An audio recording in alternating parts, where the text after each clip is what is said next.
Welcome back to Good Day Columbia. Today, as we think about the men and women who fight or have fought for our freedom, there's a very serious issue that we have to address, and that's PTSD. Here to talk to us about it is a corporal of the Marines, a Purple Heart recipient, and a veterans advocate, Corporal Stephen Diaz. Good morning, Corporal. Thank you so Good much morning. for being Thank here. you for having me. We Thank you for really having me. appreciate it. You know, Corporal, PTSD, serious issue that we hear about so many times, and you were diagnosed with PTSD. Tell us your story. So I joined the Marine Corps straight out of high school. All right.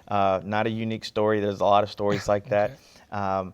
I chose the Marines because it was the best. By the way, happy birthday, Marines. We just had a birthday yesterday, 240. Yes. We're looking good for 240. Okay. So I joined the Marine Corps, Yeah. went overseas. I was stationed in Okinawa, Japan, and then volunteered to go to Iraq. And it was the time that there was a tsunami in the South Pacific, and it was either go to Iraq or go do humanitarian work, both which I wanted to do. Right. But I joined to fight, and we could talk later on why I decided to join. Yeah. But that's why I joined the military. That's why I joined the Marine Corps, was to serve my country, and we were in a time of war, and I felt that was my calling. I only made it 3 months. Wow. In Iraq. I was there in 2005, and I was injured by a roadside bomb during a convoy security mission. I spent a year and 8 months in the hospital. A year? And 8 months. Okay.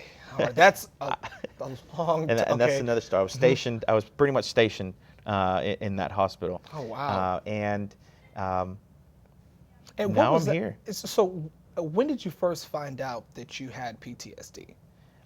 You Or when was you diagnosed? I No, guess? but that's actually a great question. I didn't know.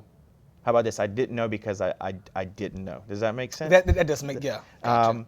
They made us see, and that's why I think my story is a little bit different than the usual service member who returns home that maybe didn't have any injuries, came back home and just got out and went back into the civilian world. Where I was injured and I spent all that time in the hospital, so I had access to resources, and I was told, you have post-traumatic stress disorder. And you were like, what? Yeah, I was like, okay, whatever. Because to me and to a lot of service members and veterans, when you're told that you have something that sounds like it's wrong with you, a disorder, it's stigmatized. And so we're like, no, I'm not. There's nothing wrong with me. And at the same time, we're having trouble sleeping. We're having relationship issues. We're using drugs and alcohol as coping mechanisms. Oh, wow. And for me personally, it wasn't until I lost a very close friend of mine, Wow. lost his battle with post-traumatic stress. And that's when I said, you know what, I need to do something about it. But I can't help others unless I'm helping myself.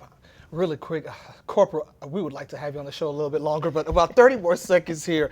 How are you dealing with, or really the question is,